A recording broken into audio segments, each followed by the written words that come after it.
Buen día a todos. Gracias por estar hoy con nosotros. Como varios saben, hemos cambiado de sábado. Era los primeros sábados, necesitamos hacer un cambio y pasamos a los terceros. Bueno, esperemos que nadie haya quedado sin la posibilidad de este cambio. Estamos trabajando con este ciclo de psicoanálisis con niños en la cosa freudiana desde el 2016. Primero fue como un curso prácticamente, y después se fue convirtiendo en estas jornadas de presentaciones que hacemos entre nosotros y con colegas. En esta oportunidad no hemos podido todavía organizarnos como para comenzar con otras instituciones. Calculo que para la próxima sí. Hemos invitado a colegas de otras instituciones de psicoanálisis, a servicios hospitalarios, y bueno, siempre la idea fue trabajar la clínica, compartirla, discutirla, lo que sea posible, pero más que nada quizá la idea de poder pensar juntos, ¿no? Pensar juntos las cosas que siempre son difíciles, porque como sabemos no hay técnica, así que hay que inventar cada vez. Y bueno, como pasó ahora, llegó la pandemia, llegó la cuarentena, y hubo que inventar y mucho, ¿no? Así que pensamos justamente iniciar este año con este tema, donde, bueno, vamos a ver, cada una de las 4 presentadoras va a decir algo acerca de qué le ha pasado, qué ha tenido que hacer en el curso de esta larguísima cuarentena. Después yo voy a hacer un pequeño comentario de las cosas que vaya escuchando y nos ponemos luego a conversar entre todos. Bueno, así que más o menos este es el panorama. Se llama la actividad de hoy precisamente Clínica en Pandemia. Va a comenzar Mariela Huescam, después sigue Paula Bisani, después Perla Vario, concluye Marité Ferrari y yo hago un brevísimo comentario, y después charlamos. Les vamos a pasar un CBU para el aporte que hemos puesto de 300 pesos. Bueno, ya Mariela aclaró esto de identificarse con el nombre y apellido, y bueno, esperemos que podamos hacer esto que les decía, ¿no? Que estemos tan cómodos como para que se pueda preguntar, comentar y decir lo que cada uno considere, procurando que sea, digamos, sin prejuicios, sin censura. Esta es la idea de una charla, que suelen ser bastante animadas y divertidas. Bueno, Mariela, ¿podés comenzar? Dale. Bueno. Mariela, necesito silenciar a todos, así que silenciar. Dale. Ahí va. Silenciar. Ok, ya estoy, ¿no? Sí. Bueno, justo planteamos este tema de la clínica en pandemia, y casualmente ayer se cumplió un año del inicio de la cuarentena en nuestro país, ¿no? Yo creo que es importante siempre hacer una lectura de los síntomas en función del momento en que van surgiendo, así como, bueno, pensar lo estructural que no varía a pesar del tiempo que nos toca vivir. Y a partir de esta experiencia que estamos transitando, me resulta necesario hacer una lectura mínima de lo que fue la experiencia del año pasado y de lo que seguimos transitando aún, ¿no? Del malestar, digamos, que surgió a partir de esto sorpresivo que fue la irrupción de la pandemia, y que deberá ir elaborándose. Me parece que estamos en tiempos de comprender todavía y no de concluir, así que todo lo que diga es provisorio, como siempre, pero bueno, tal vez más que nunca. El año pasado fuimos tomados por una situación que creo que nos confrontó de modo ejemplar con que el otro no existe, con que no hay respuestas, con la inseguridad radical respecto del porvenir, con la falta de certezas, de garantías. Y justo se cumplieron también el año pasado 100 años del famoso texto de Freud, del malestar en la cultura, que fue tan comentado y vuelto a leer por muchos colegas, ¿no? Y Freud distinguía 3 respuestas frente al peligro: el terror, el miedo y la angustia. Creo que inicialmente lo que pasó fue que fuimos tomados por el pánico o el terror frente a lo desconocido, con todas las consecuencias de sensaciones de desvalimiento y desamparo, y después esto dio paso a un segundo tiempo en donde el miedo se circunscribió a partir de que este virus fue analizado, se encontró el ADN, bueno, actualmente tenemos vacunas ya funcionando, ¿no? Entonces me parece que pasado el pánico inicial se pasó a un tiempo de miedo frente a un objeto definido, circunscripto. Ahora, desde el inicio de la pandemia, y todavía hoy, se habló y se decidió de modo, bueno, inicialmente obligatorio, se habló de aislamiento social. Yo esto lo he dicho varias veces, pero lo tengo que volver a decir. Me llama la atención la decisión de este término. Digamos, me llama la atención que los analistas hayamos sostenido esto del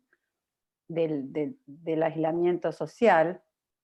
Nosotros sabemos de la importancia de la palabra, de cómo los nombres crean realidades, de cómo los nombres dan existencia a las cosas, y cómo los significantes privilegiados del discurso, por lo menos esto creo yo, van produciendo efectos subjetivos, ¿no? Entonces yo me pregunto, ¿por qué, si para hacer frente a este objeto peligroso, que, insisto, insólito fue la rapidez con que se lo ubicó, si nosotros necesitábamos tener distancia física respecto del otro para cuidarnos todos, ¿por qué se habló y se sigue hablando de aislamiento social y no de la distancia física necesaria para no contagiarse, y de la importancia de la continuación de los lazos sociales con nuestros seres queridos y nuestros otros, ¿no? Con todos los cuidados necesarios? Me parece que el término aislamiento produce efectos, ¿no? El aislamiento social nos separa del otro, rompe el lazo con el otro, produce encierro, mientras que crear la distancia física para poder seguir relacionándose con otros, inventar algo para continuar con lazos, que es de hecho lo que nosotros hicimos, me parece que además de que posibilita el movimiento de la relación con el otro, produce una sensación de libertad que fue la que no tuvimos, ¿no? Quiero decir que no es indiferente el nombre que se le da a las cosas, y que crea realidades el nombrar a las cosas de un modo, y me parece que hablar de aislamiento social produjo aislamiento social, ¿no? Y que nos encontramos ahora con los efectos este, que se fueron generando, ¿no? Del aislamiento y del miedo que hubo a la muerte, a la propia, a la de los seres queridos, ¿no? Muy generales, voy a decir, efectos que fui encontrando. En los niños, por ejemplo, regresiones, pérdidas de hábitos que ya habían logrado, como enuresis, encopresis, no poder dormir solos, dificultades con la comida, tanto por exceso como por falta de apetito, estallidos de llantos inmotivados, muchos tics, que algunos relacionan con esto de estar tantas horas frente a la pantalla y frente a los padres, tener a los padres enfrente todo el tiempo, ¿no? Fobias, miedo a salir. No me gusta generalizar, pero yo creo que quienes más sintieron inicialmente el efecto del aislamiento, además de los que desde ahora siempre llamaremos adultos mayores, fueron los adolescentes, ¿no? En un momento en que necesitaban la salida exogámica, tuvieron que estar obligados a estar con su familia. Además, como se virtualizó la enseñanza y el colegio, se suspendieron las actividades físicas que son tan necesarias, lo que se llama actividad física en ese tiempo, ¿no? Del segundo despertar sexual. se encerraron en sus cuartos, muchos enojados, tristes, aumentó la anorexia, llamativo esto, y la depresión. Muchos abandonaron el colegio o la facultad que recién habían empezado, y los padres se enteraron meses después. Creo que también en mi experiencia puedo decir que se jugó más que nunca algo que afirmo respecto de la clínica con niños, y es que llegamos hasta donde los padres nos lo permiten, ¿no? Porque el trabajar con ellos durante la cuarentena dependió de que los padres pudieran sostener en el dispositivo virtual. Nosotros creo que fuimos privilegiados por nuestro trabajo, pudimos seguir trabajando, aunque de un día para el otro pasamos del diván, de la silla, del juego con objetos a la pantalla o al teléfono, ¿no? Y bueno, ahí se jugaron las posibilidades subjetivas de cada uno. Algunos pudieron inventar y crear, y otros se deprimieron y no pudieron trabajar. Me parece que, bueno, intentamos hacer lo posible soportando la imposibilidad, ¿no? La virtualidad me parece que fue una herramienta que quienes la tomaron les permitió no aislarse, ¿no? Los dispositivos nos permitieron acercarnos, ¿no? En este punto quisiera decir que no acuerdo con un prejuicio que hay de antemano respecto de que los dispositivos nos alejan, ¿no? Yo creo que los dispositivos pueden producir aislamiento como generar nuevos lazos. Todo depende de cómo se disponga de la tecnología, y en este caso ayudaron.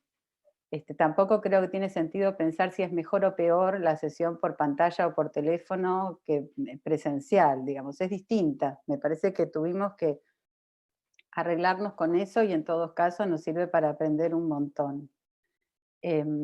También creo que no se trató de un nuevo dispositivo, sino que se trató de una nueva modalidad de trabajo, ¿no? Dentro del dispositivo analítico. Después veremos si cambia el dispositivo analítico, todavía no lo sabemos. Yo no podría decir que es un nuevo dispositivo, sino que es una nueva modalidad dentro del dispositivo, ¿no?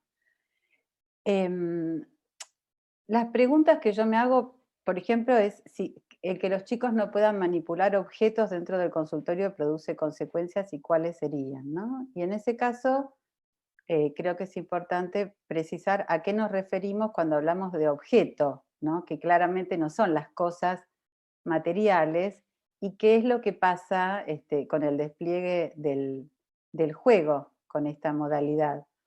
Con algunos analizantes fue enriquecedor, ¿no? Porque a partir de la computadora conocí un mundo que ya habitaban.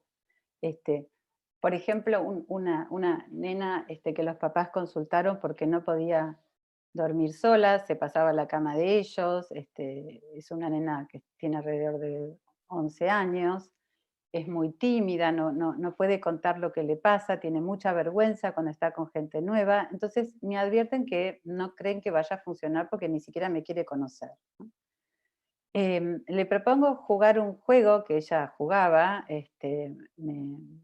me creo un personaje, me meto en el juego, y ella entonces me pasea por las casas que ella crea en el juego, dice que somos amigas, me muestra las camas, cómo las disponen las distintas casas, lo cual desliza muy rápidamente al tema de sus sueños, de las pesadillas, del miedo.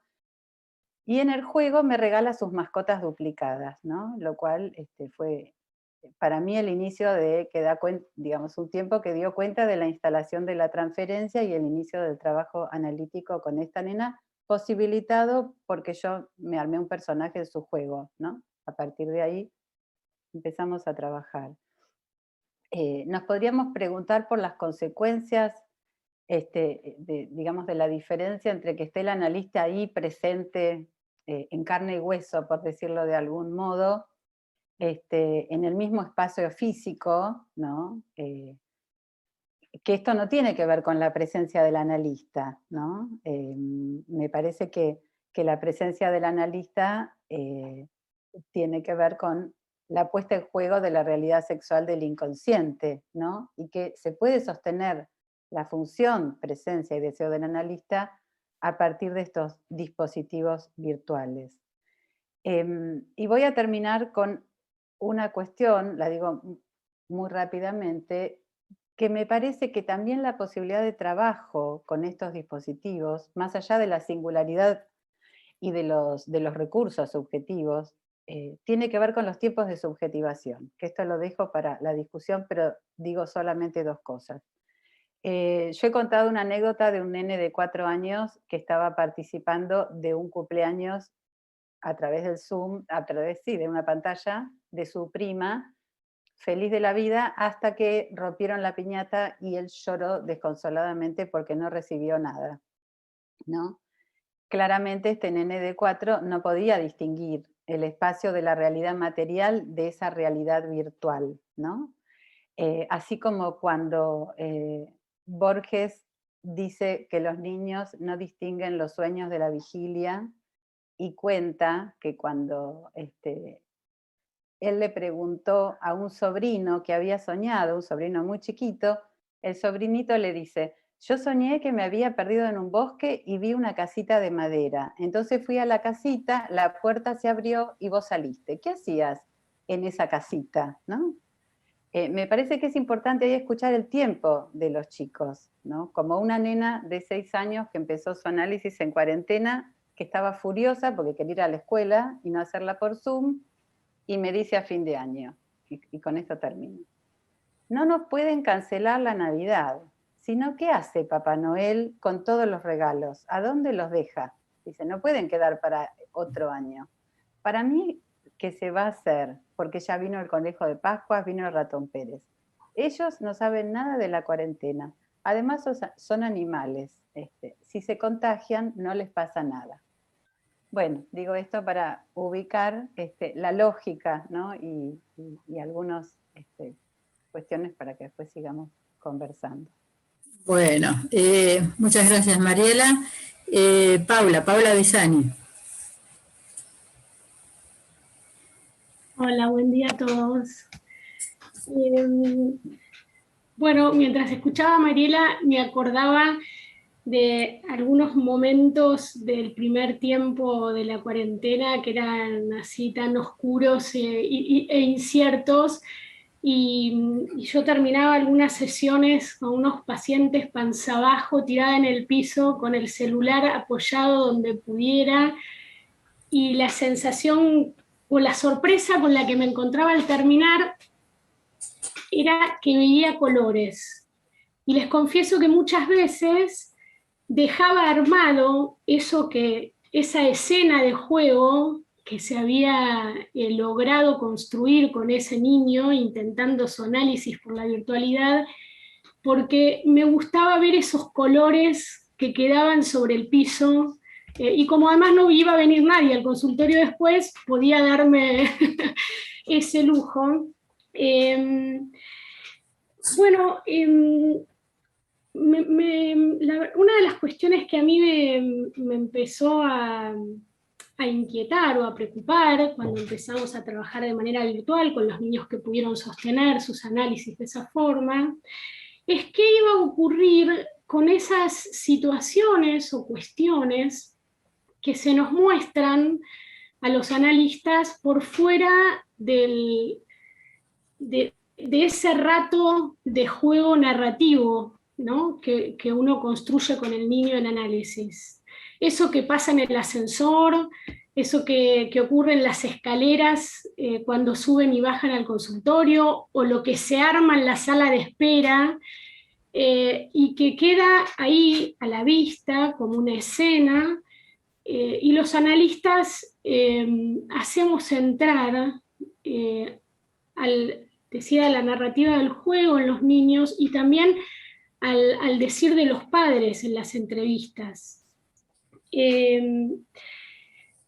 Sorpresivamente me encontré que mucho de esto aparecía en el trabajo virtual con los niños. Entonces me surgió una primera pregunta, y es si la virtualidad no posibilitó, y me surgía la palabra precipitó, que es una palabra, me da un poco de vergüenza decirla porque es contrafáctica, digamos, nunca podríamos saber qué hubiese pasado sin la virtualidad, pero había algo ahí del tiempo y también de lo irruptivo, ¿no? De algo que se metía. Entonces, bueno, empecé a pensar eso, si la virtualidad no jugaba a favor en ese sentido, para que los analistas nos encontremos con algunas cuestiones o situaciones que tenían que ver con el padecer de ese niño, y empezar a trabajar con eso. Después, la pregunta viró, y me empecé a preguntar si era la virtualidad o eran los niños que pudieron hacer jugar o poner a jugar la virtualidad. Y me encontré con unas palabras de Lacan en el Seminario 10, que dice: en la dimensión de la escena se encuentra el espectador. Está ahí ciertamente para ilustrar ante nuestros ojos la distribución radical entre el mundo y aquel lugar donde las cosas, aún las cosas del mundo, acuden a decirse. Todas las cosas del mundo entran en escena de acuerdo con las leyes del significante, leyes que no podemos de ningún modo considerar en principio homogéneas a las del mundo. Es vía la escena que hacemos que suba al mundo. La escena es la dimensión de la historia. Si hay algo que hacen los niños jugando es armar la historia, historizarse, contarse, hacerse contar, hacer entrar en escena. Así que traje algunas escenas con niños del trabajo virtual. La mamá de Juan me deja un audio preocupada porque su hijo había quedado muy mal luego de una pelea con su hermano mayor, y ella suponía que no había podido calmarlo lo suficiente como para poder tener bien su sesión, y que además estaba que insistía con no hacer la sesión en su habitación, donde él siempre la realizaba, y que quería estar en otro lugar de la casa. Juan llama, y al verlo se muestra ofuscado, triste. Le pregunto dónde está y me dice: estoy en un refugio que hice con mi papá. Pensé para mí, si hay alguna posibilidad de construir un refugio, es con padre.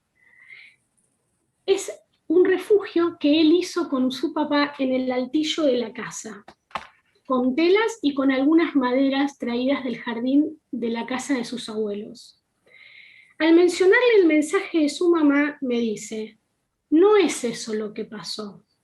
A mí me pasó otra cosa de lo que dijo mi mamá. Bastó que dijera que hay otra versión, además de la madre, para que Juan se calme y pudiera comenzar a jugar, por supuesto, en el refugio. Otra escena.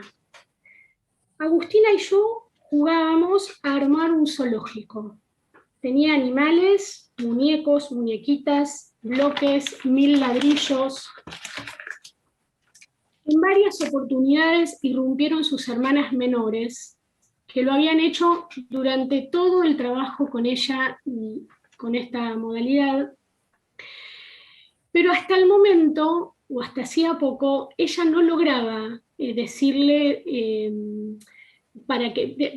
algo para que ellas puedan salir, y necesitaba la ayuda de los papás o mía.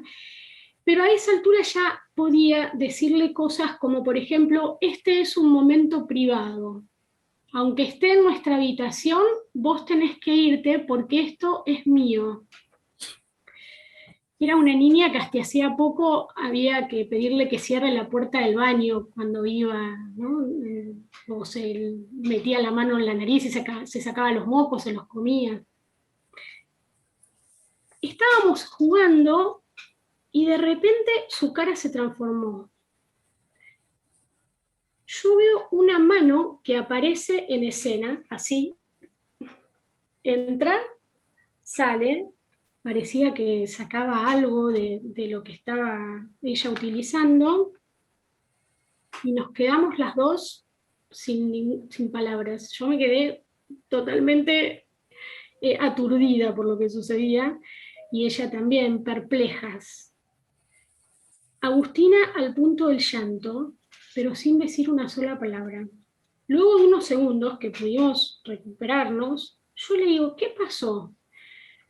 La verdad es que yo dudaba de lo que había visto, me parecía como, me parecía como increíble lo que había sucedido, y ella dice, nada, nada. No, le digo yo, algo pasó, le digo, ¿puede ser que haya visto una mano? Casi llorando dice, mi mamá me sacó justo la muñequita que iba a usar. Era justo la que yo necesitaba para seguir jugando.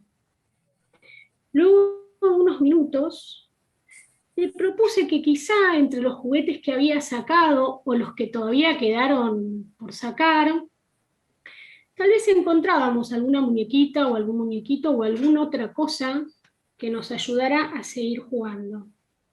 Se limpió las lágrimas, se levantó, fue a una biblioteca donde tenía cajas de juego, y entonces encontró una muñequita que no era igual, por supuesto no era la misma, ni era la que ella había perdido, pero le permitió continuar el juego, y a diferencia de otras veces, como me pasaba a mí cuando terminaba de jugar con los niños que dejaba la escena armada en el piso, ella me pidió que no ordenáramos, que no guardáramos los juguetes, porque ella quería seguir jugando con sus hermanas, quería invitar a sus hermanas a jugar con eso que ella había podido armar.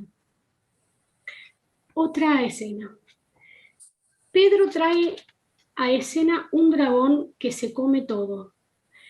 Abre la boca y en la panza tiene una tapita que se abre, por donde se puede sacar lo que se comió.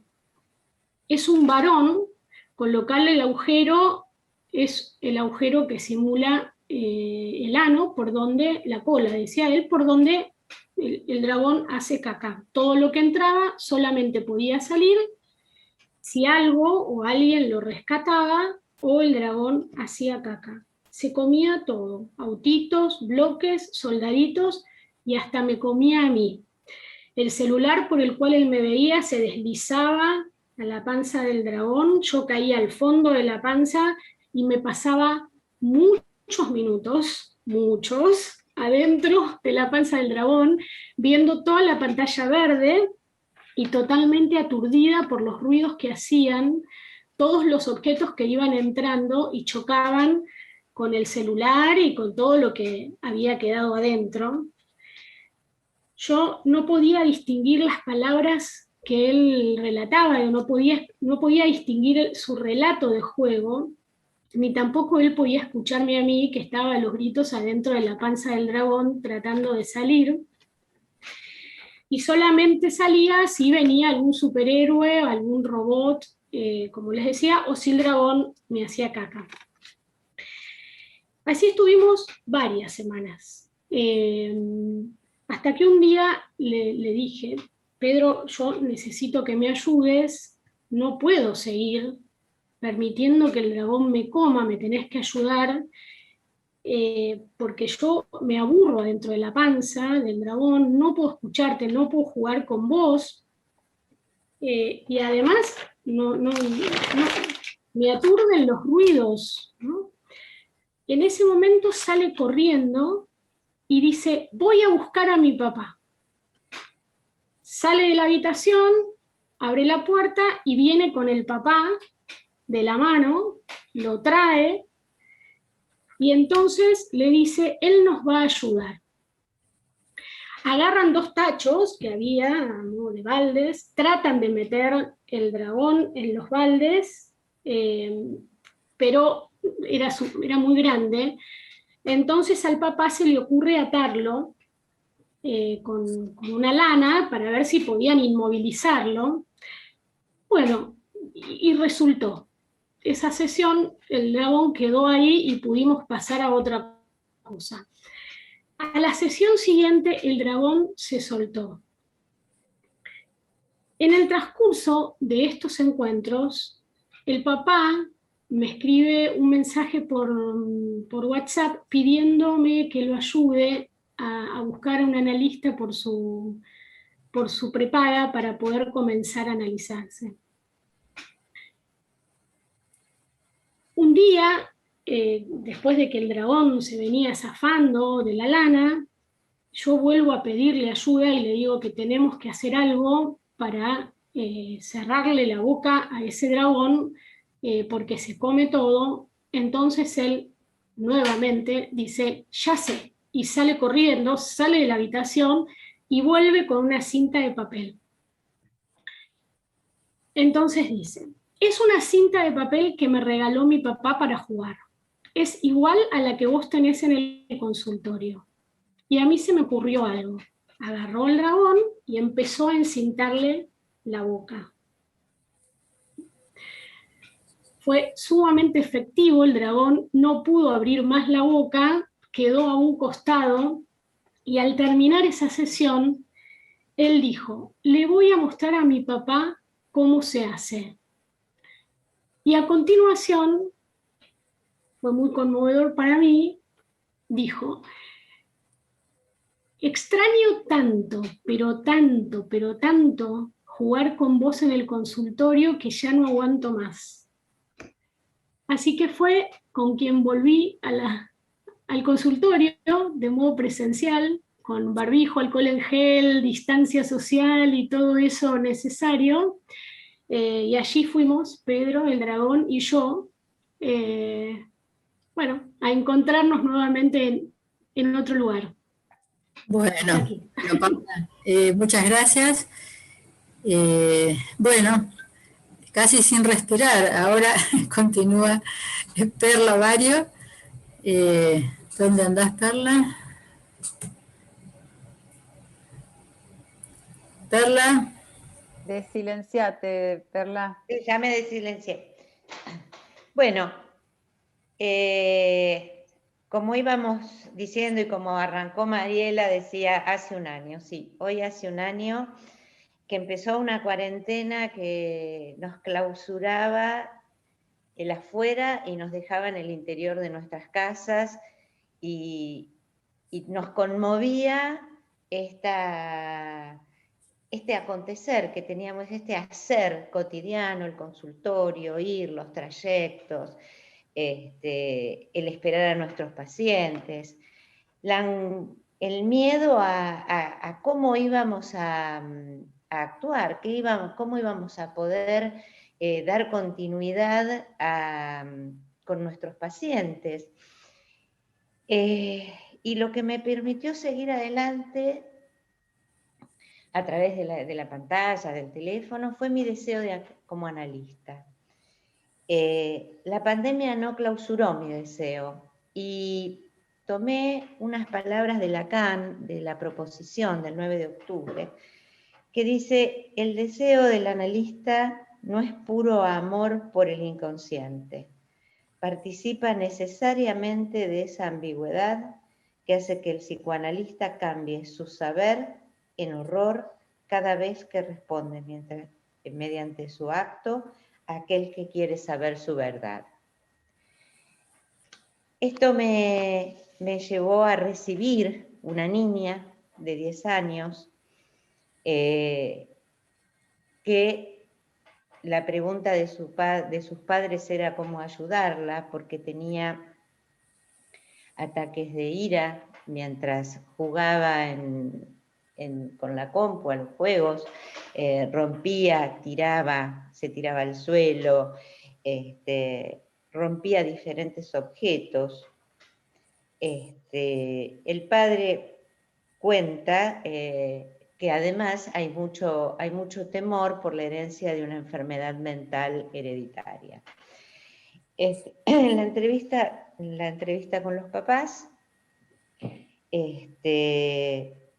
empiezan a gritarse, el padre dice que la mamá es la que grita, la que pega, la que rompe, y traen escenas de su vida, ellos están separados en este momento, y trae escenas de su vida anterior.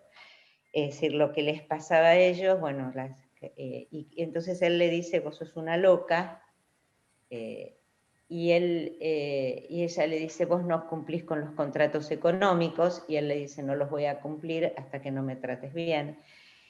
Era muy difícil escuchar, y muy difícil porque los gritos no se escuchaban. En esta relación dual que ellos, una relación narcisista donde no operaba la castración, voy pensando qué hay ahí, qué intervención podía hacer ante tanto grito y ante tanta voracidad del uno por el otro.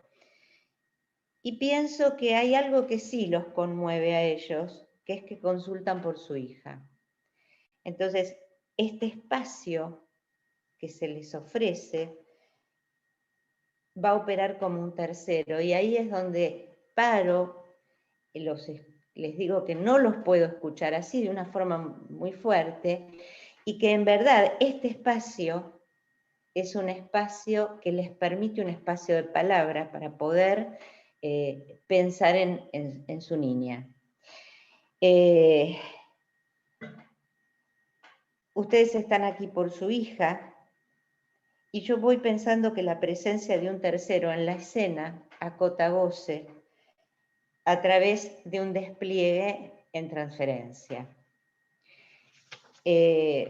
Nombrar este espacio provoca separación. La presencia de un tercero que tiende a separar, a separar esta lógica de relación con el otro que ellos tenían, que es voraz, que se les torna insoportable lo del otro, y esta presencia de mí como tercero en la escena que acota goce a través de poderlo, ir instalando la transferencia. Conozco a Efe, la mamá, la conecta, y se presenta, ella me pregunta cómo hacemos, y le voy diciendo que me cuente qué cosas hace, con qué juega. Para mí era muy novedoso conocer un niño en la pantalla, porque nunca me había pasado, así que dije, bueno. Así que bueno, ella me va contando que le gusta mucho el anime, y me va contando su juego, y bueno, y ahí vamos pensando, y vamos viendo los personajes. Yo voy metiéndome también en estos los anime que ella va viendo, ¿no? Los miro, veo los personajes, y voy trabajando con ella y pensando cómo ella puede ir armando legalidades, cómo puede ir hablando de estas irrupciones, esto que se le torna insoportable y pasa a la acción. Entonces voy tomando un personaje central y le voy diciendo, bueno, cómo conversan, cómo no es un personaje que pasa a la acción, sino es un personaje que habla, que piensan entre todos, grupalmente, hasta que un día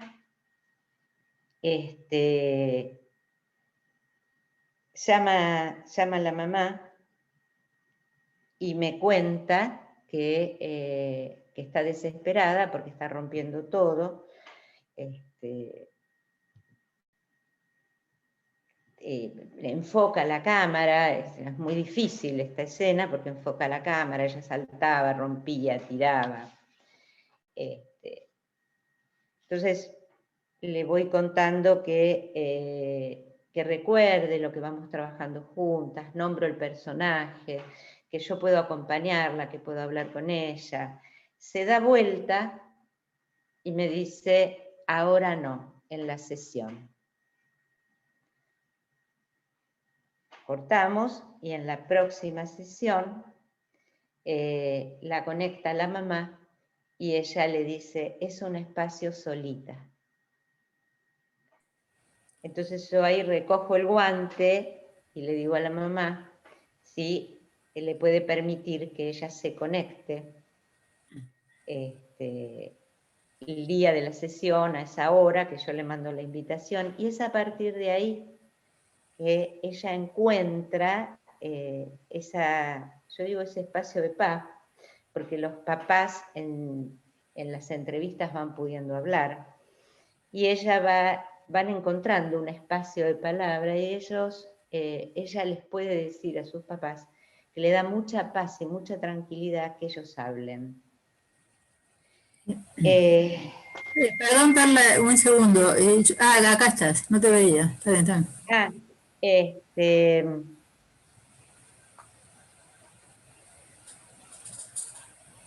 En este momento, también con la familia, lo que voy trabajando, porque con los papás, porque van teniendo en los diferentes momentos irrupciones, peleas, tratan menos, armamos con ellos un grupo de WhatsApp, que donde el otro va a invadir al otro, o se enoja, o se va a meter en la casa, o va a sacar, en ese grupo de WhatsApp se va poniendo lo que va pasando. Yo estoy también con ellos dos, no está la nena ahí, y después en la sesión de los papás trabajamos qué les va pasando. A su vez, se va construyendo en ella también espacios de legalidad, porque estos juegos tienen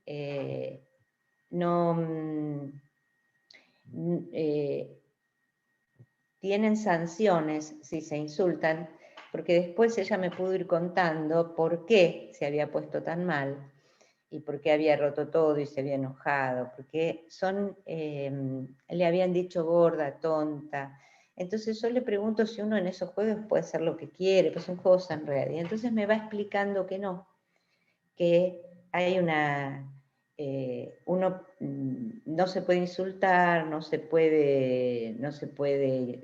básicamente no se puede insultar al otro, no se lo puede sacar porque sí del juego, que hay sanciones, que hay un lugar donde uno esto lo denuncia, digamos, o lo anuncia, se hace una especie como de control y se sanciona y se suspende al niño que hace esto. Esto, bueno, nos sirvió para seguir retomando el espacio de palabra, para trabajar legalidades, acotar goce.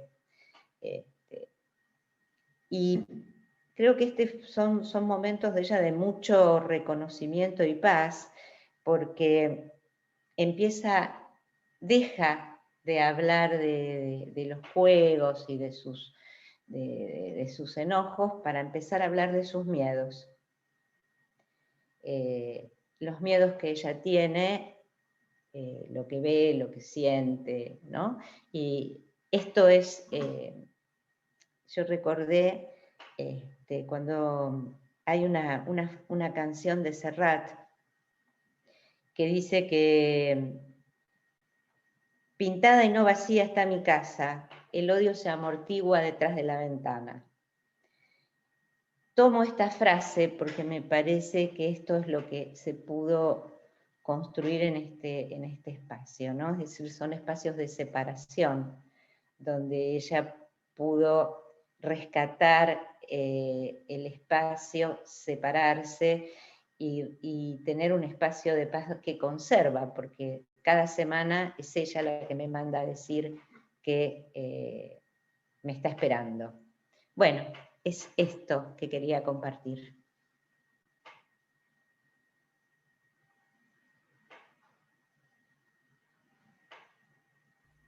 No se escucha. No se escucha, Graciela. Sí, gracias Perla por tu presentación. Y ahora nuestra última expositora de hoy, como expositora, Mariette Ferrari. Bueno, yo voy a tratar de transmitirles brevemente, porque bueno, es muy conmovedor todo lo que escucho, porque efectivamente yo lo que siento es que hemos aprendido tanto del sufrimiento de nuestros pacientes en pandemia, que evidentemente esta presentación de hoy es conmovedora. No sé si ustedes sienten lo mismo que estoy sintiendo yo. Porque yo también quería transmitir lo que a mí me conmovió algo de un decir verdadero de una paciente, una adolescente de 17 años, que viene realmente, bueno, viene, digamos, con una cuestión antes de la pandemia, muy poquito antes, en un tema donde ella de alguna manera lo que me plantea es que quiere hacerse vegetariana y que esto le traía muchos problemas con la familia, porque de repente lo que la familia le planteaba era si era posible que ella en este tiempo, tenía 17 años, no le fuera a afectar todo lo que tenía que ver, perdón, voy a abrir, con sus cuestiones nutricionales, digamos, ¿no? Como que había una cuestión de, bueno, de si esto la podía afectar. Viene la pandemia, viene ella a desplegar esto, digamos, de lo que se siente mirada por este tema de la familia que la mira a comer, preocupada, y todos los controles médicos que se le imponen, y aparece toda la cuestión del sufrimiento espantoso de ella, que tiene que ver con lo restrictivo, que ella, bueno, ya se imponía una dieta vegetariana por el miedo que le producía el daño que sufrían los, digamos, los animales al ser asesinados, digamos. Ella la compungía mucho, se sentía... Y ella en realidad le gustaba la carne, pero sentía que no podía ser cómplice del asesinato, digamos, de los animales. Entonces se imponía el tema de no comer carne. Y resulta que, bueno, de esta restricción, que para ella era toda una cuestión, aparece un horrible, un padecimiento espantoso respecto de cómo se le truncó a partir de la pandemia todo lo que tenía que ver con lo que ella tenía pensado para este tiempo, donde empezaba su CBC. Tenía muchas ganas, digamos, ella decía, yo tenía mi plancito de despegue, porque mi papá es muy cuida, y yo pensaba que iba a poder cursar el CBC y hacer nuevos amigos, salir de una cosa muy restrictiva en casa.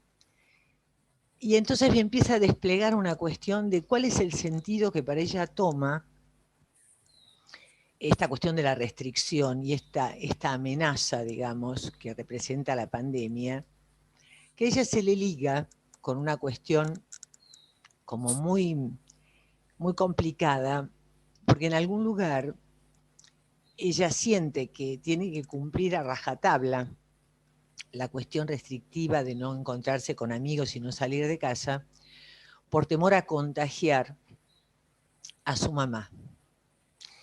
Y aparece la cuestión de por qué esta preocupación, y bueno, hay una cuestión muy complicada donde la mamá había sido víctima de un accidente muy espantoso, muy horrible, digamos, en la vía pública, y había quedado con muchas lesiones corporales. Con lo cual, todo lo que tenía que ver con la salida al exterior venía, digamos, a significar, para mi gusto, en una conjetura, el encuentro con esto terrible, ¿no? Es decir, el virus venía a encarnar esto que circula en la vía pública como peligroso y como amenazante para la vida, ¿no? Con lo cual, para ella la pandemia era una cuestión entre las restricciones alimentarias, las restricciones a las salidas. Ella sentía que no, aun cuando empezó a flexibilizarse la pandemia, no podía salir, porque sentía que corría peligro, existía un peligro cierto de que ella contagiara, además en el tiempo en que los adolescentes empezaron a ser vistos como los transmisores, digamos, del virus. Y entonces empezó allí un trastorno alimentario espantoso, donde ella empezó a vomitar cada vez que tenía que comer, su propia dieta incluso, se descomponía y vomitaba, pero de una manera incoercible. Entonces esto llevó a ella en ese momento, yo le sugerí que fuera al médico y a la nutricionista para charlar respecto de las características de la dieta y qué estaba pasando. Y finalmente, hablando con la nutricionista, decidimos que era hora de poder convocar presencialmente a toda la familia para intervenir sobre la familia respecto de la necesidad de, por un lado, dejar de estar tan atentos y tan con una mirada tan puesta sobre lo que la chica dejaba de comer o dejaba de comer, y también para flexibilizar la posibilidad, digamos, de que ella pudiera salir un poco de esta casa en la cual ella estaba a pura restricción. Y realmente ahí me di cuenta, un poco escuchando lo que decía Paula, cuando se impuso en mí la necesidad de no hacer un Zoom, sino convocar presencialmente a esta familia, ¿no? Pues sentía que no podía, no encontraba yo la manera, digamos, de poder ayudar en esta cosa de tanto padecimiento, ¿no? A todo esto la chica en paralelo continuaba con su vida, hacía su CBC, pero era una cosa muy, pero muy complicada, porque además el tema de la comida era una cuestión cotidiana, permanente, era una cosa terrible. Bueno, y la posibilidad de hacer un par de encuentros presenciales tuvo un efecto que a mí misma me sorprendió, porque es como que pude, digamos, como de alguna manera, intervenir como para situar allí la posibilidad de restar esta mirada tan persecutoria sobre esta hija, ¿no? Como que de alguna manera la posibilidad de venir a la entrevista, de contarme también los padres lo complejo que era para todos ellos esta cuestión y lo endogámico que se había vuelto el lazo en esta familia, sobre todo recayendo en esta hija, porque había otro hijo que sí tenía la posibilidad de circular un poco más. Bueno, me permitió, yo digo, ahí la presencialidad tuvo una eficacia que a mí me sorprendió, porque efectivamente pudo producirse un viraje, y me permitió, digamos, bueno, un punto de inflexión en esta clínica tan, en este tratamiento donde efectivamente realmente yo sentía que había un exceso de goce en la mirada, en el control, en el cuidado sobre esta chica que era realmente asfixiante, ¿no? Así que bueno, de todas maneras, ella ahora está un poco mejor, pudo salir de este síntoma, pero efectivamente yo creo que esta cuestión, digamos, de lo que tiene que ver con el quiebre sobre todo en los chicos que no han podido aún, los adolescentes, retomar ninguna cursada real, salvo alguna salida con amigos. Realmente yo creo que es muy, muy compleja, muy dura.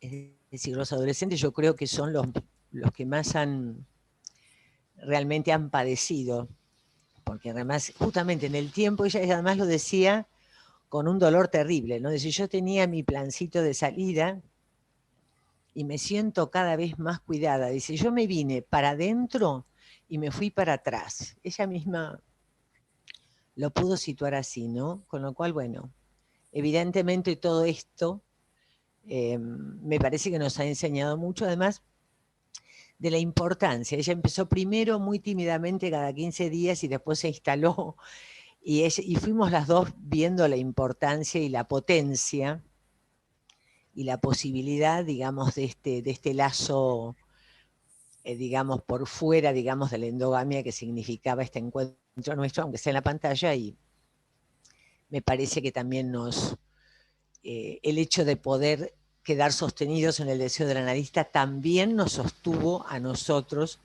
en este periodo tan tortuoso y tan doloroso, ¿no? Me parece que esas son las dos palabras. Bueno, muchas gracias. Bueno, gracias a vos, Marité. Les proponemos unos 5 minutos de descanso, y después retomamos para conversar. Dale. No salgan del dispositivo porque no hace falta. Hola. Bueno,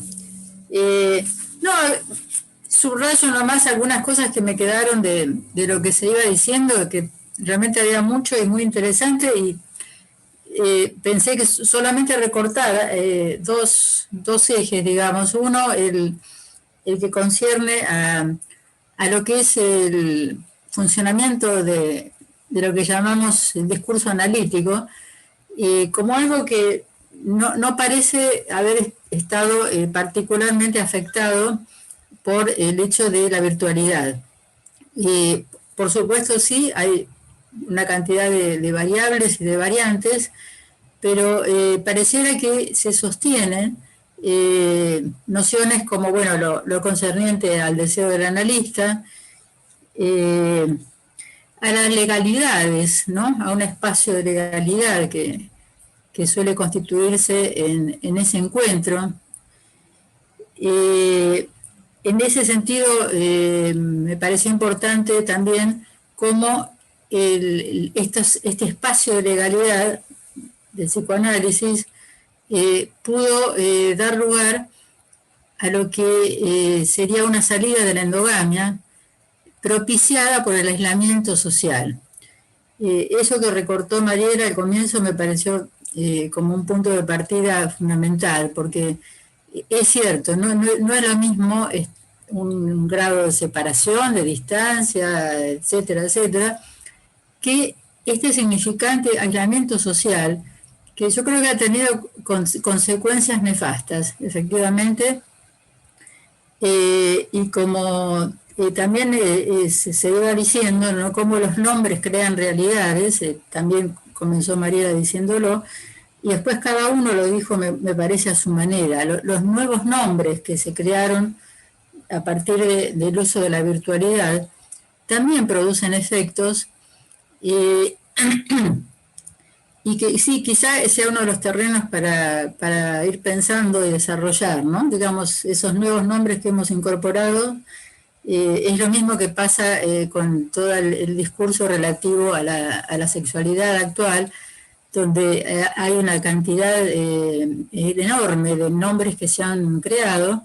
Digo, es lo mismo en el sentido de los nuevos nombres, solo en ese sentido, y que no sabemos a dónde van a ir a parar, ¿no? Digamos, si lo dejamos que el lenguaje se apropie y lo produzca o no reproduzca por su propio funcionamiento, esto también incide, por supuesto, en cosas como lo que ocurre en nuestra práctica y en los discursos que recibimos, ¿no?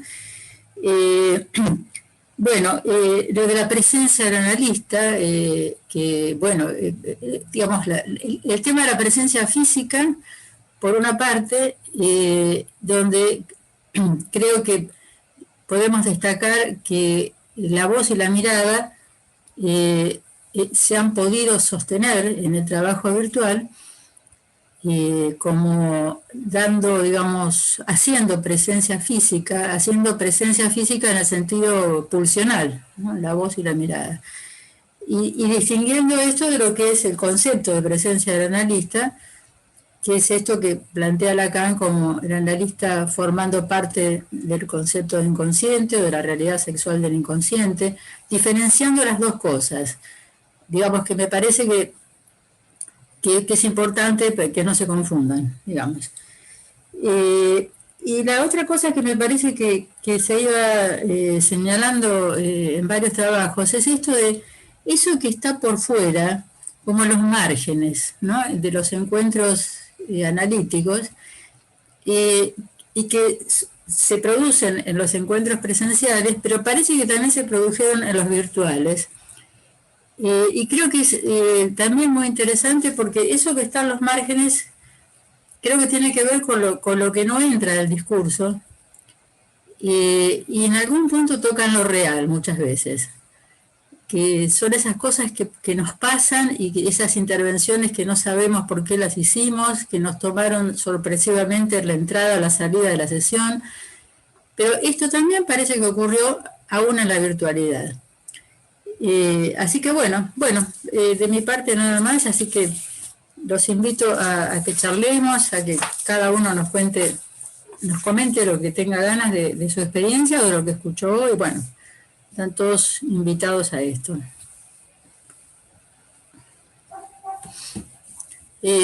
Para levantar la mano, creo que en algunos lugares, en algunos aparatos, hay que tocar participantes. En otros hay que tocar otras cosas. ¿Alguien que esté más informado, por favor? Si tocan participantes, al final de los participantes a la derecha está la opción levantar la mano, y no sé cómo es en el celular o en el iPad, porque no uso Zoom por ahí. En algunos casos está apareciendo en reacciones. O sea, algunas cosas se han modificado y aparecen reacciones.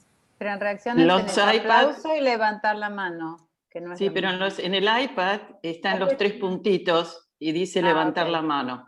iPad. Está en diferentes dispositivos de diferente manera, así que cada uno tiene que buscarlo. Bueno.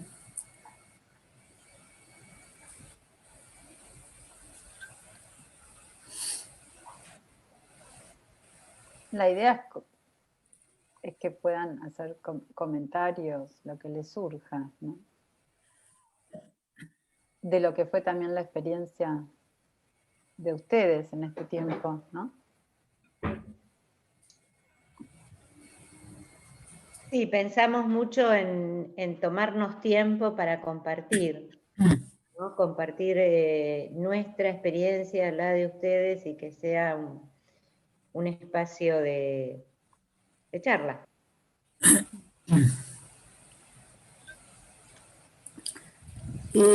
Estela Mari Formica, adelante. Bueno, buen día. Buen día. En realidad les voy a compartir cierro acá esto.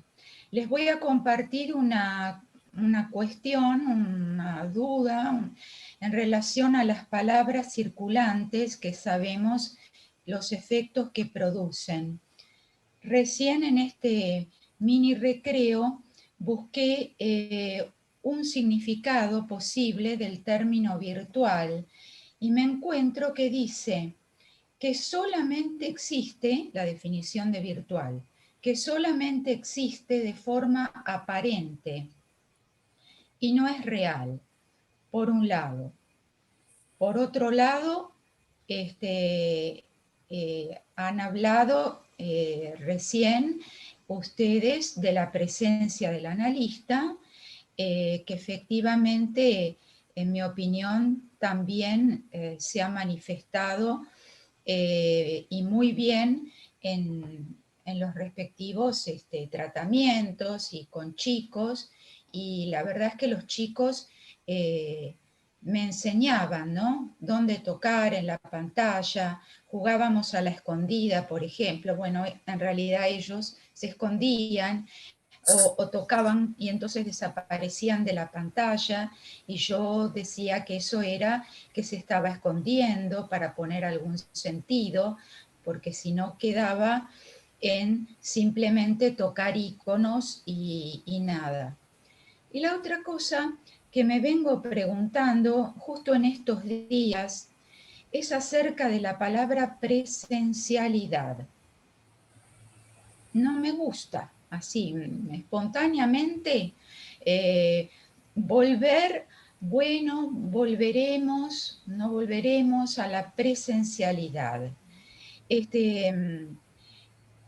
No sé, no me gusta, me parece que se trataría más de encontrarnos, en tal caso, presencialmente en un consultorio, o de vernos en mi consultorio, que sería diferente. Porque si no, parece que estamos hablando de una cosa medio fantasmática por un lado y del otro lado no sé qué, como algo, la verdad, que no tiene que ver con nuestra realidad, ¿no? Así, eso es lo que se me está ocurriendo en este tiempo y en este 2021. Bueno, buenísima idea. Celia Roca. Bueno, ¿se escucha? Sí.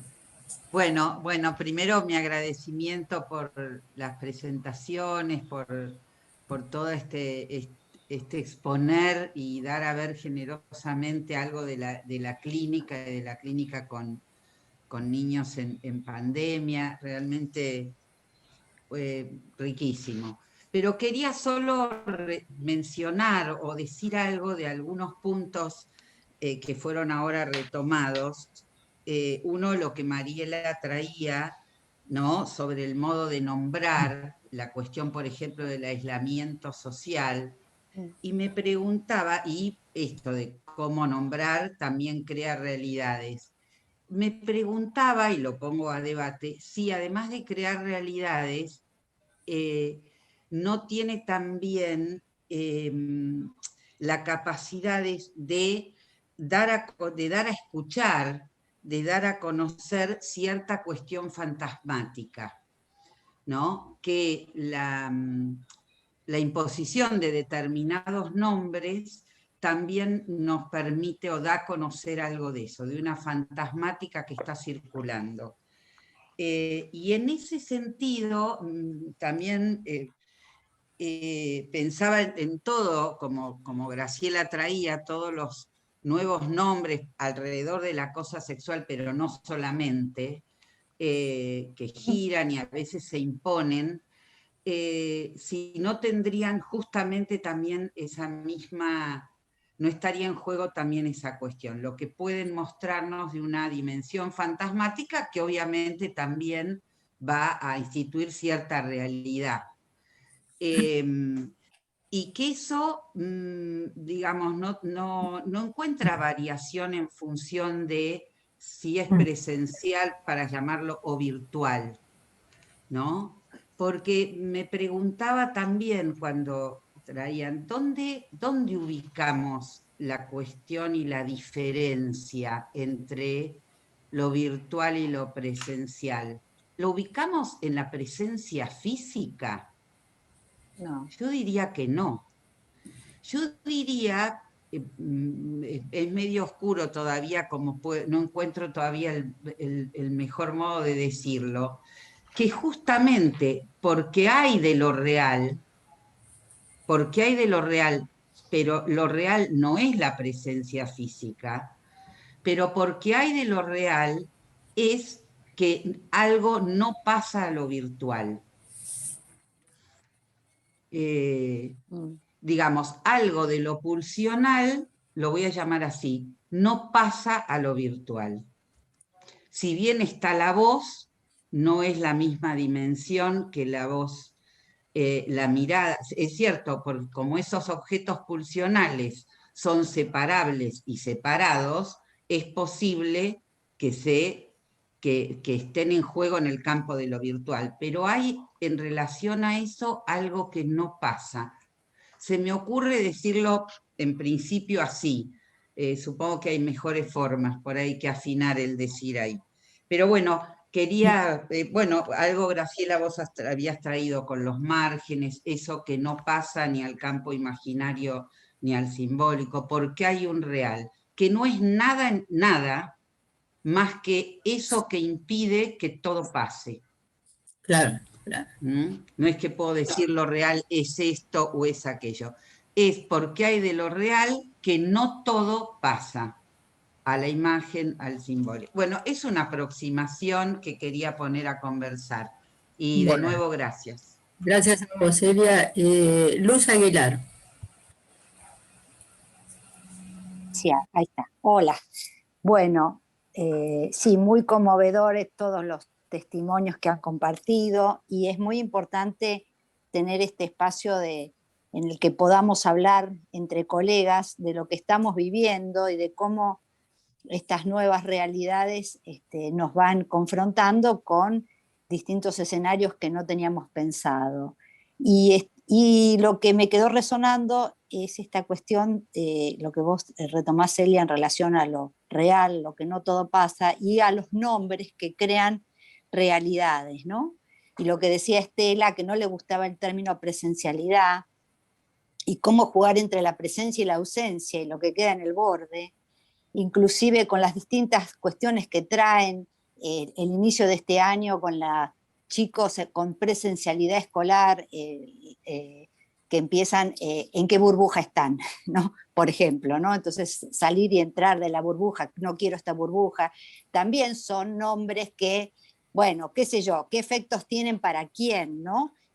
Porque creo que no es solo que los nombres pueden crear nuevas realidades, sino que hay que ver qué efectos, y ahí tiene que ver con la fantasmática, ¿no? Cómo se le arma a cada uno esto que está circulando, donde se tiene que poner en una burbuja o no, y cómo nosotros, con nuestro deseo y la presencia del analista formando parte del concepto de inconsciente, y cómo se arma la transferencia a esto, ¿no? Durante todo el año que sobre todo fue más difícil los pacientes que comenzaron en forma virtual, que nunca, una cosa es con los que, bueno, tuvimos que pasar a este dispositivo y otra cosa son los inicios de todos los análisis donde, bueno, hay algo que nunca se puso en juego, que es el conocimiento, el estar uno con el otro, ¿no? De otra manera. Y bueno, y cómo ir pensando cómo nos posicionamos frente a esto y cómo se sostiene, ¿no? Y esto de que hay un momento en el que nos vemos convocados, si no es porque sí, a decir, bueno, ahora nos vemos en el consultorio, tanto Marité como varias trajeron esto de que, bueno, que no se podía más con esto de la virtualidad, que había que hacer algún cambio, aunque sea momentáneo, ¿no?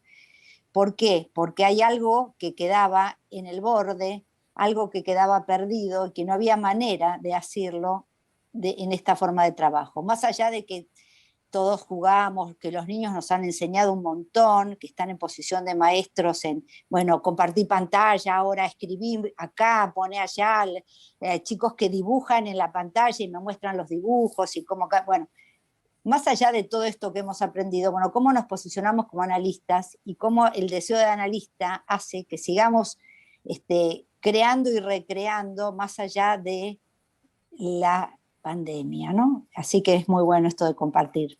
Bueno, hasta acá. Gracias, Luz. Bueno. Mariela, ¿está anotada? Sí, acá estás. Allá, bueno, fui pensando un montón de cosas, digo lo último que me acuerdo. Me quedaba pensando de lo que dijeron, qué es la realidad, ¿no? Y en relación a esto de que decías, Estela, de que virtual es lo aparente y no real, ¿no? Y que justamente a eso me refería con la anécdota del niño de 4 que llora porque de la piñata no recibe ninguna golosina, ¿no? Me parece que Lacan, cuando, en la tópica de lo imaginario, justamente hablaba de cómo la realidad, está bien, es el seminario 1, tal vez lo real no tiene el mismo, la dimensión que tiene después en otros seminarios, pero él dice que la realidad es la articulación de los registros imaginario y real, ¿no? Y cómo, bueno, obviamente mediado por lo simbólico. Pero por eso digo, ¿qué es la realidad? La realidad se arma también con estas imágenes virtuales que pasan a ser, aunque no son imágenes reales, son virtuales, pueden ser entendidas como objetos reales. Y me parece que los niños, y por eso me resultó tan interesante esta anécdota, hay un tiempo en que no pueden distinguir la realidad material de la realidad virtual.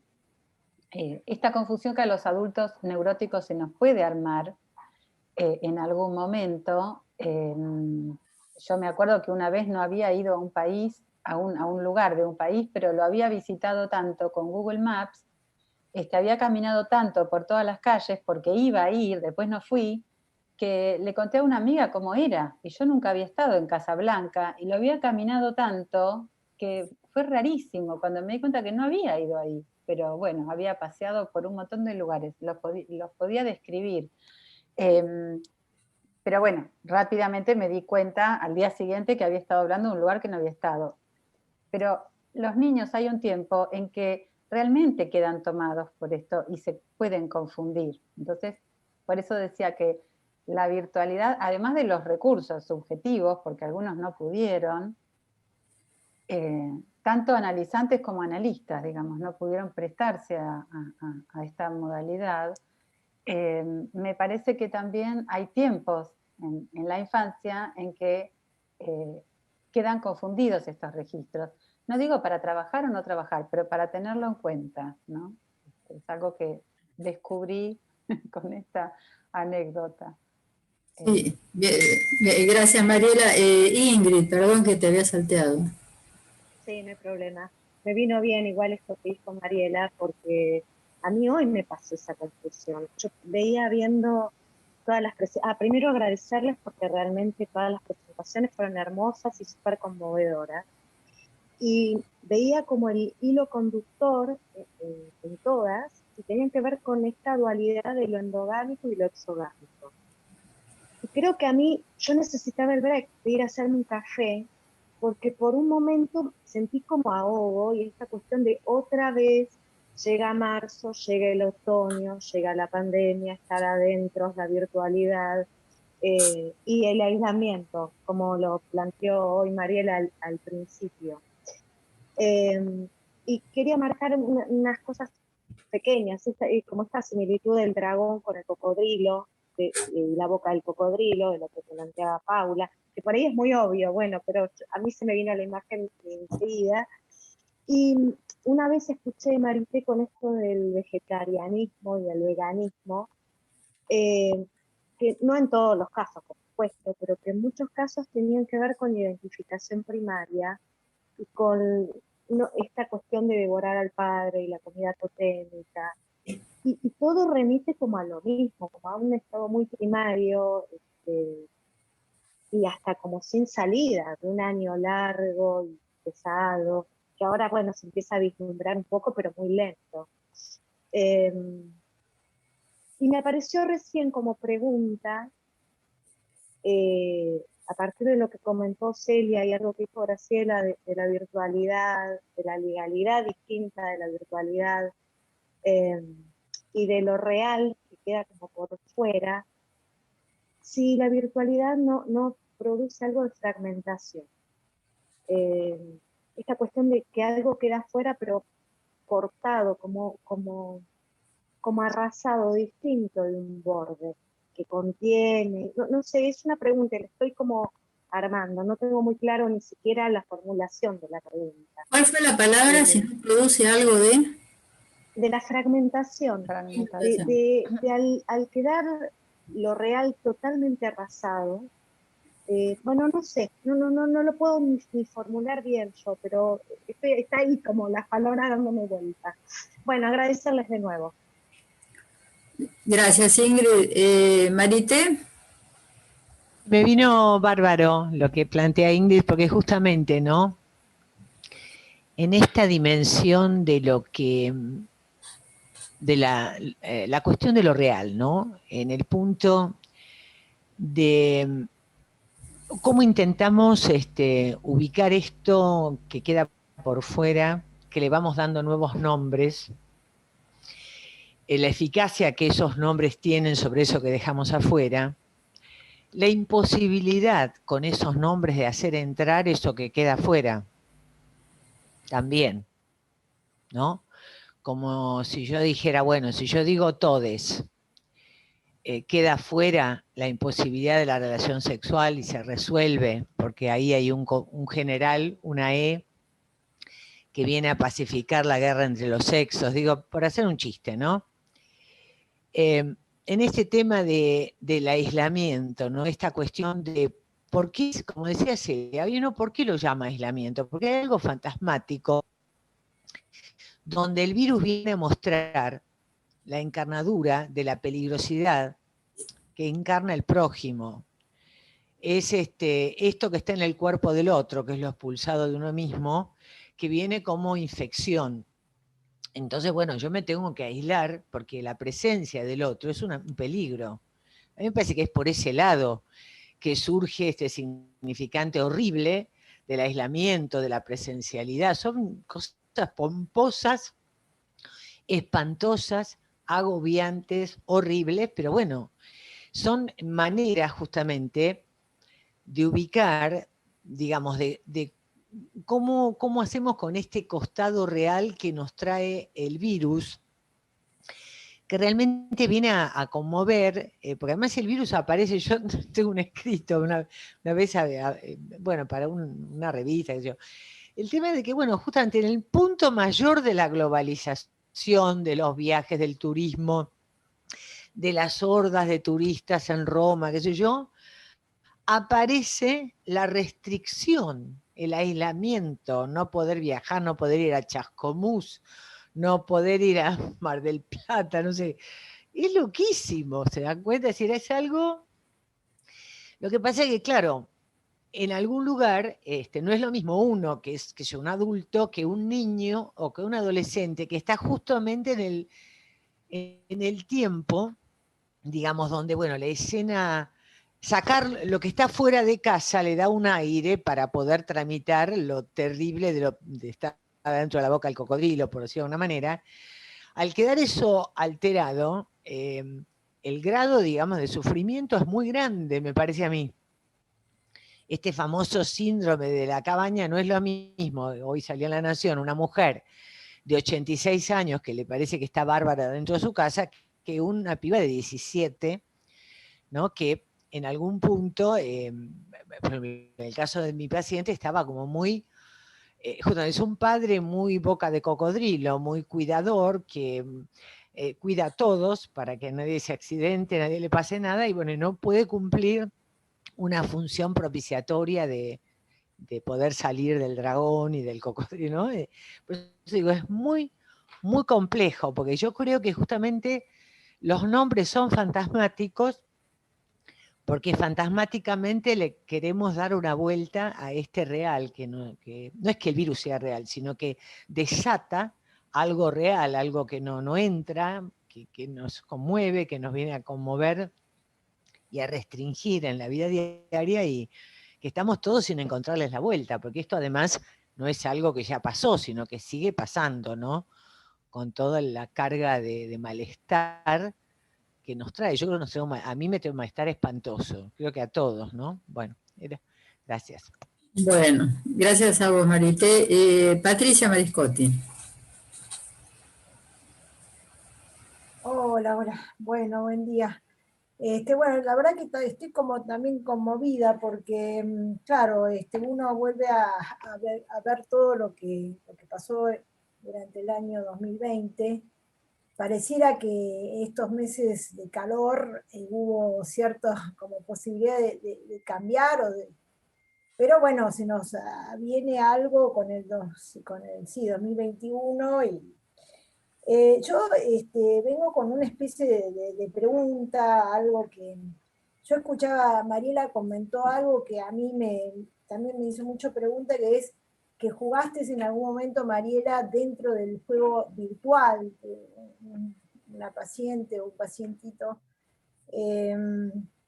A mí me pasó, ¿no? De un joven adolescente que le pido que me muestre que es con lo que juega, y me muestra una escena donde hay una batalla en un juego virtual, donde él es una dama, bueno, digamos, toda una serie de varias cosas más pasan, pero, digamos, no sé si es una cuestión de mi parte o qué, pero me resisto a entrar en ese juego, ¿no? De alguna manera, al contrario, mi trabajo era tratar de que se pusiera en juego aquello poco que tiene que ver con la voz, con ese cuerpo. Y una de las cosas que me parece, y que realmente me han producido mucha preocupación, es que me parece que han mermado los sueños con la virtualidad. Es una pregunta, ¿no? Esta cosa de la pantalla bidimensional, donde, bueno, ¿de qué manera está el cuerpo? Yo no digo que el cuerpo no está, porque está la voz, de alguna manera está la mirada, pero como analista yo puse mucho el cuerpo, podríamos decir, como para tratar como de producir algo de esto que la pantalla bidimensional, bueno, en mi caso a mí sí me parecía algo con lo que tenía que tratar, pero me preocupaba mucho esto de, me parece que hay algo con la merma de los sueños. Yo no lo digo, digamos, uno se las ve con lo que hay, ¿no? Yo no digo que me peleé con esto, simplemente empezar a pensar, ¿no? Porque pienso que cuando uno sueña está el cuerpo. ¿Por qué en mi caso me pareció que había menos sueños de parte de mis analizantes?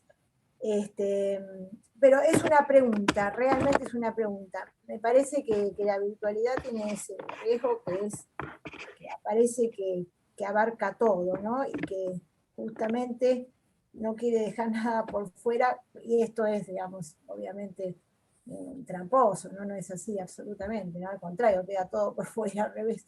Bueno, es una especie de pregunta, algo que me voy a tratar de seguir preguntando y viendo por dónde viene, ¿no? Gracias, muy, muy interesante todo.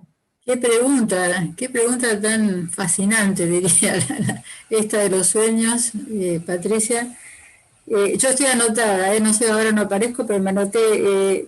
No, me hacía pensar todo lo que iban diciendo, el tema de, bueno, los sueños, la cuestión del prójimo, ¿no? Donde el semejante pasa a convertirse en lo odiado, lo enemigo, lo rechazado de mí mismo.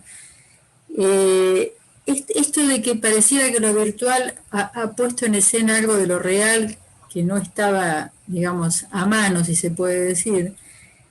Y la bronca, ¿no? La bronca con significantes como el de aislamiento o la presencialidad, que parecen...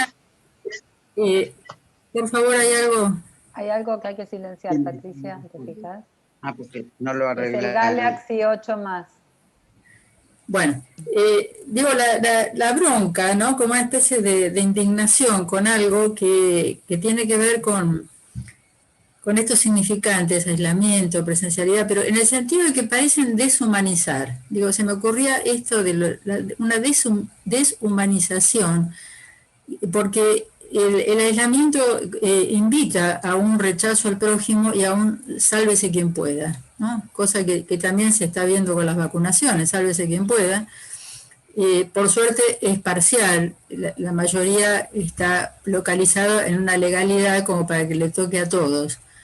Pero no deja de aparecer esto, ¿no? Y bueno, me gustó que traigas los sueños, Patricia, como para volver a la humanidad. Bueno, tengo a Mariela y a Perla.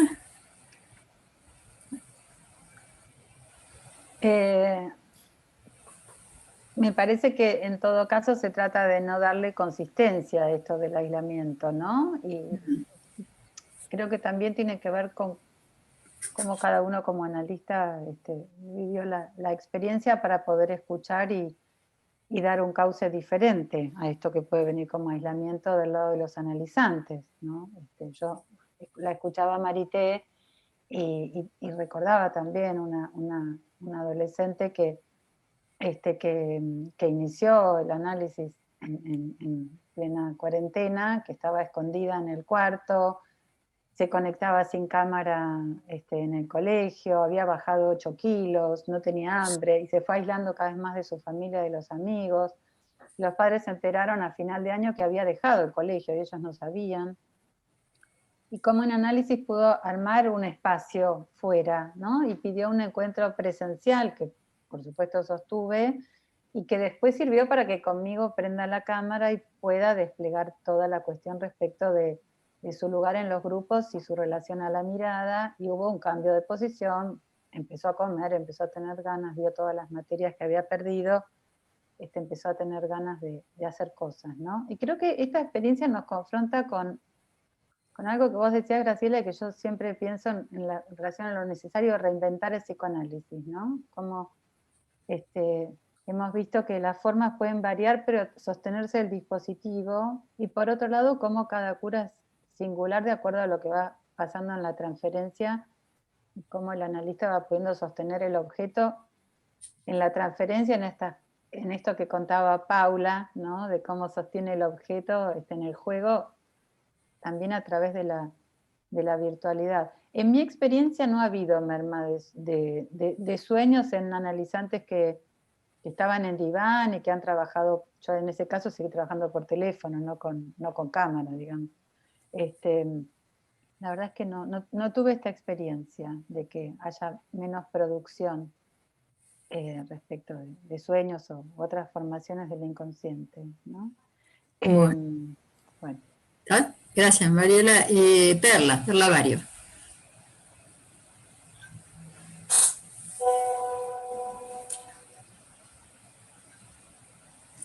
Perla está silenciada.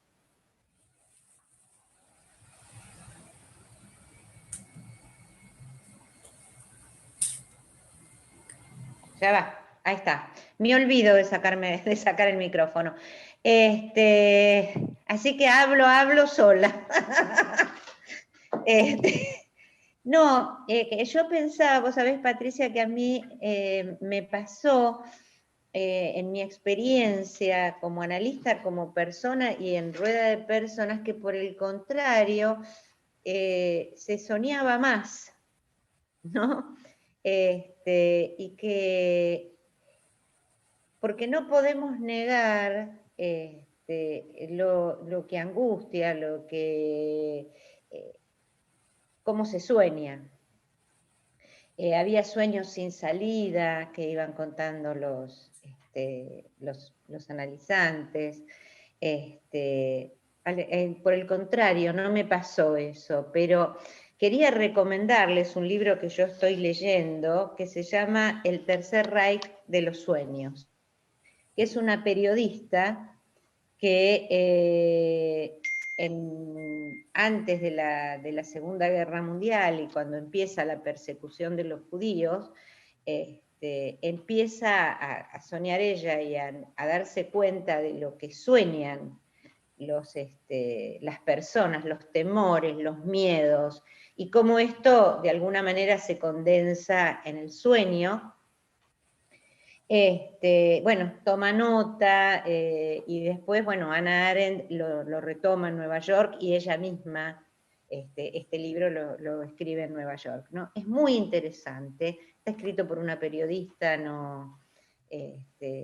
pero lo que implica el sueño y lo que los psicoanalistas de alguna manera y el psicoanálisis trabaja y no desconoce lo que nos acontece en la cotidianeidad, porque sabemos que marcan nuestra subjetividad también, ¿no? Entonces, esto por un lado. Y por otro lado, que yo también fui como leyendo cosas cuando empezó este tema de la pandemia, y leí un concepto que es en teatro, en cine, en televisión y para los videojuegos, que es la cuarta pantalla. Que la cuarta pantalla se rompe cuando interviene el actor, ¿no? Entonces, bueno, todas cosas que yo fui pensando en pandemia para ver cómo hacer, qué hacer. Bueno, esto, nada más. Bueno, gracias, Perla. Bueno, nos quedan Carlos Cárdenas, Ingrid Meiner y Mariana López, y vamos a cerrar ahí por la hora. Carlos. Ahí está. Bueno, antes que nada, muchas gracias. La verdad que las presentaciones muy emotivas, además. Por un lado, les quería comentar algo de mi experiencia clínica en este tiempo, ¿no? Yo estoy trabajando sobre todo con adultos y adolescentes, pero tomo desde el inicio, me pareció muy interesante lo de Mariela, lo que contaba sobre el tema del aislamiento, de lo que después lo tomaban varios, y del aislamiento y del empuje hacia la endogamia, ¿no? Es decir, lo que lo que produce no solamente en niños y adolescentes, sino en los adultos también, ¿no? Esto de estar todos trabajando a través de computadoras y los chicos con la escuela y toda la familia junta, uno arriba de otro, digamos, algunos en departamentos. Bueno, una cosa que de alguna manera bastante terrible en el sentido endogámico. Y por otro lado, bueno, la salida como irruptiva de los adolescentes y los jóvenes, se contagien o no se contagien, convirtiéndose en contagiadores. Y yo me preguntaba el costo que tiene para ellos estar en ese lugar. O sea, por un lado, tratando de estar en la posición exogámica, no endogámica, pero al mismo tiempo con la posibilidad de contagiar. Esto yo lo he escuchado, digamos, ¿no? Es decir, lo he escuchado mucho. Por un lado, que como en ese conflicto, ¿no? ¿Qué hacer? ¿Quedarse adentro o ir hacia afuera? Con las consecuencias que eso podría traer. Eso por un lado. Y por el lado, también quería comentar en relación a lo que decía Patricia. Sí, yo coincido un poco con lo que decía Ariel y Perla. ¿No? Mi experiencia, digamos, no he percibido, no he escuchado, digamos, o no he dejado de escuchar los sueños y otros fenómenos semejantes, pero sí también, si bien como decía Mariela, los pacientes de diván los atiendo telefónicamente, yo creo que se ha producido como un viraje en la manera que decía Patricia de poner el cuerpo. Esta cuestión en la virtualidad, digamos, de la focalización, se me ocurre decirlo así, como la focalización y el acento de la mirada, digamos, ¿no? Es decir, y también me pregunto qué efectos puede tener esto en la clínica, ¿no? Es decir, algo que, pero bueno, pero bueno, son como variaciones de la puesta del cuerpo, digamos, pero uno se siente en el cuerpo, digamos, ¿no? Bueno, eso solo. Gracias. Gracias, Carlos. Carlos, bueno, Mariana López, Silvia Dimand, Ingrid Meiner. Y cerramos. Sí, hola. Bueno, otra vez un gustazo estar con ustedes y haber escuchado los casos. Bueno, me encantó. Me quedé pensando en algo, ¿no? En esta situación tan especial que estamos atravesando de la pandemia, del virus, de la mutación del virus, del peligro y el amo absoluto que es la muerte, la desaparición del cuerpo y del ser humano.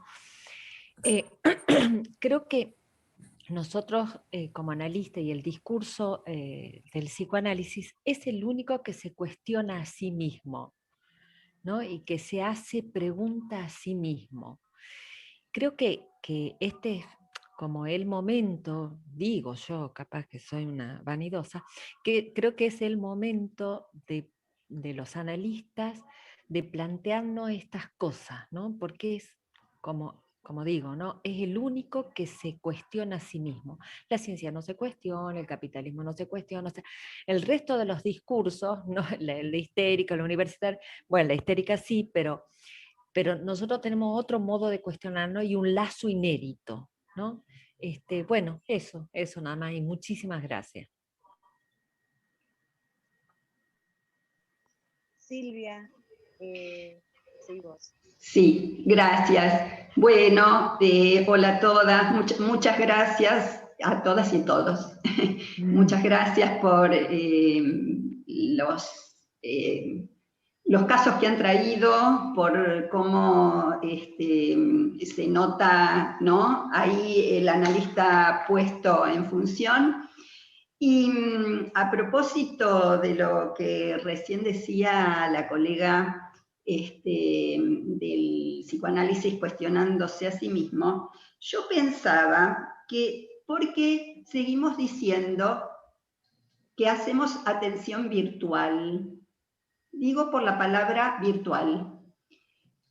Porque en verdad yo pensaba, una cosa es la realidad virtual, y podríamos empezar a hablar respecto de eso, y otra cosa es, a mi entender, el trabajo que venimos haciendo a través de dispositivos que son, yo los llamo así, digitales. O bueno, pues el teléfono, depende de qué tipo de teléfono, ¿no es cierto? Pero me parece que es una diferencia, porque en todo lo que ustedes vienen contando, y mi propia experiencia y las de mis colegas, me parece que lo que viene aconteciendo en la atención de los pacientes, en la experiencia que venimos haciendo, la verdad que de virtual no tiene nada para mí.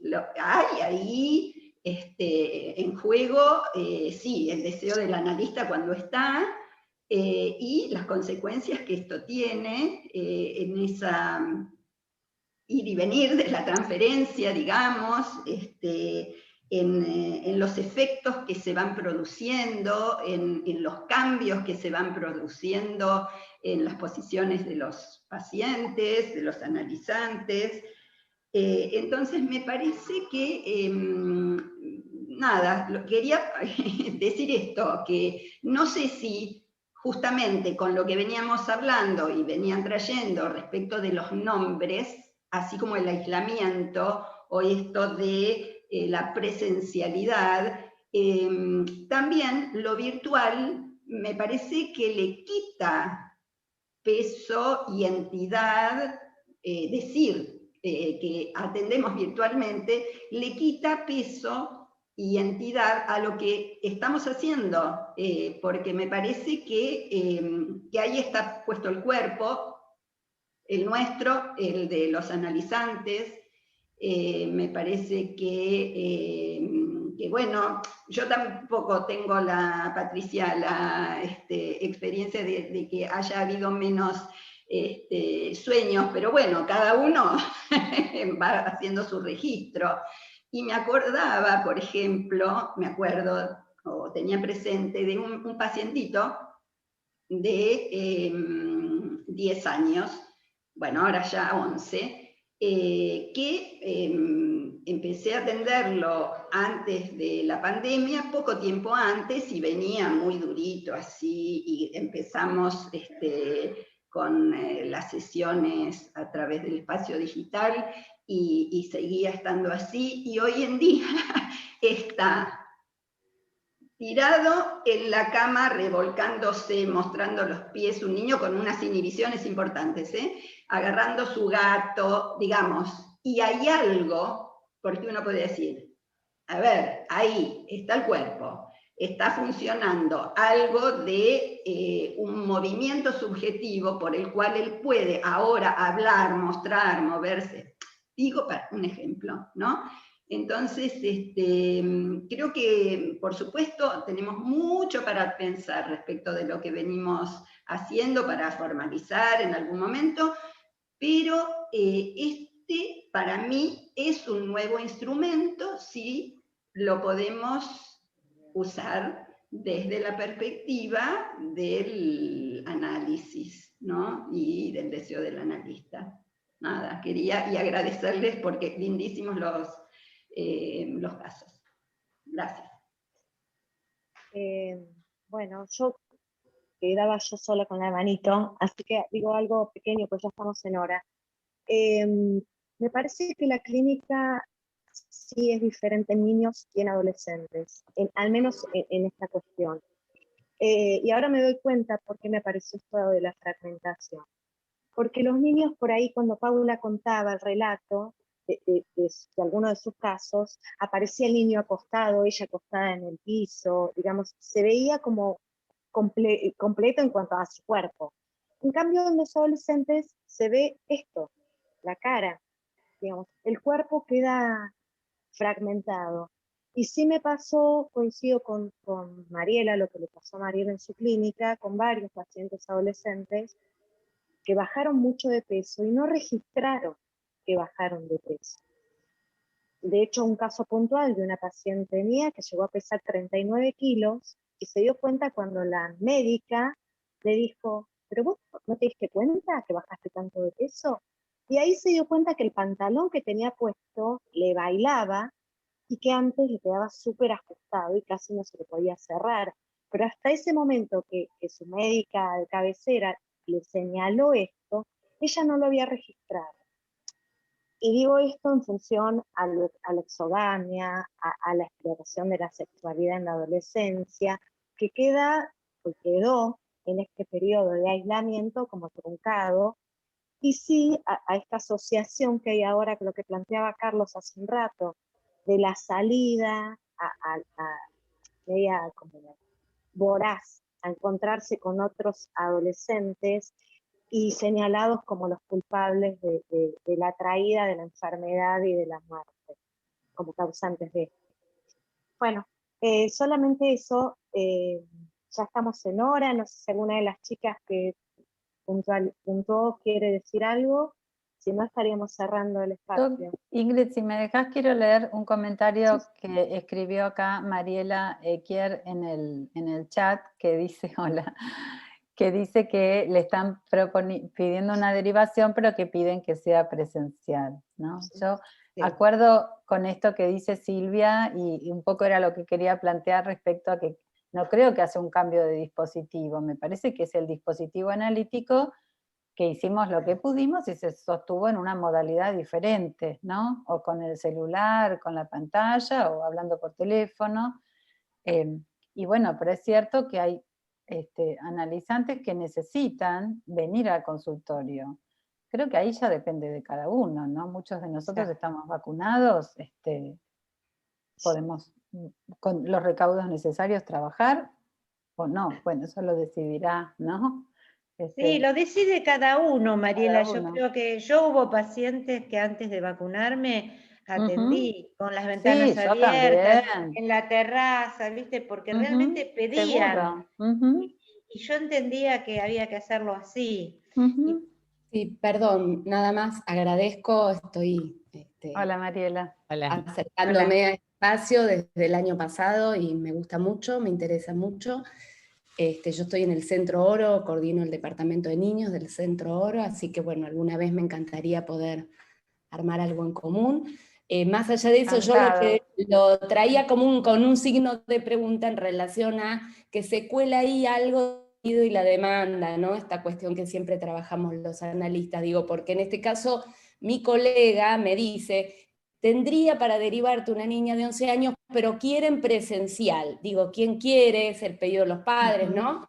Como que hay una cosa adelantada que ya va coercionando algo de la posición del analista con lo que ya podemos trabajar, digo, está bueno en ese sentido, no es que lo virtual nos está impidiendo vernoslas con estas cuestiones que aparecían antes también en los análisis de niños, ¿no? Seguro. Bueno, y les agradezco mucho poder compartir. A vos por participar y te esperamos. Gracias por venir y bueno, Gracias, hablemos después para organizarnos. Sí. Está bueno. Está muy bueno. Está muy bueno porque en otros momentos también hemos invitado a otras instituciones y hemos compartido, es decir, la circulación nos ayuda a pensar. A mí me pasó en lo personal, yo me acerqué acá en nombre propio, ¿no? Quería abrirme un poco también, si bien yo estoy muy bien en el Centro Oro hace muchos años, y el equipo de niños somos amigos, ya también muchísimos años de trabajo juntos, pero sentía que con la pandemia necesitaba acercarme, ¿no? A otros espacios, y quizás lo virtual me permitió disponer de un tiempo que no disponía por ahí para ir, ¿no? cuestiones. Claro. Exacto. Pero ahora que Necesitaste la escuché que- exogamia. Claro, encontré, Claro. estoy Te buscando. posibilitó la... Sí, la verdad que sí. Y bueno, escuché que por ahí han hecho en este espacio algún intercambio y digo, esto es aparte, pero lo ofrezco para pensar si podemos armar algo en algún momento. Nosotros, lejos de Sí, sí. aislarnos, hemos creado cada vez más lazos con el otro. Sí, sí, sí. Sí, sí. Bueno, yo me Eso voy se a... trata. Siendo ya pasadito Bueno, el podemos ir horario, cerrando, ¿no? sí, quería recordarles que este espacio el año pasado funcionaba el primer sábado del mes y este año ha pasado al tercer sábado, así que nos volveríamos a encontrar el 17 de abril en Bueno. el espacio de clínica de niños. Este lunes los esperamos a los que quieran en el seminario del acto analítico, que trabajamos de 9 a 10:30, y después está la clase de topología a cargo de Mónica Jacob. Así que bueno, los esperamos, es un Bueno, placer gracias por compartir. venir. Buen fin de Muchas semana. gracias. A todos. Adiós.